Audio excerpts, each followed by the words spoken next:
મારું નામ ચાવડા મંજુલાબેન છે, ત્રંબા PHCમાંથી આવું છું અને અમે કુલ આશા વર્કર 60,000 બહેનો છે આખા ગુજરાતમાંથી અને અમારી તમામ આશા વર્કરની એક જ માંગણી છે કે અમારો ફિક્સ પગાર કરે, લઘુત્તમ વેતનમાં વધારો કરે અને અમારી માંગણી સ્વીકારે. જો સરકાર અમારી માંગણી નહીં સ્વીકારે ને તો અમે ઉગ્ર આંદોલન કરીશું. લઘુત્તમ વેતન હતું ને કેટલું મળવા પાત્ર? હાલ અમારું લઘુત્તમ વેતન અત્યારે 2,000 ફિક્સ છે અને ઉપલી જે કામગીરી કરતા અમને એક્સ્ટ્રા મળતા હતા પૈસા એ સરકારે બંધ કરી દીધા છે.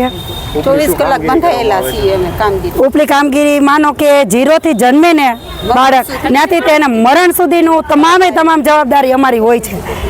મરણના દાખલા કાઢવાથી માંડી મરણથી તે જન્મ સુધીની તમામ જવાબદારી અમારી હોય છે. 0 થી 5 વર્ષનું બાળક થાય ને ત્યાં સુધીનું વેક્સિનથી માંડીને તમામ સાથ સંભાળ રાખવાની જવાબદારી અમારી બીમારી આવે ગામની અંદર.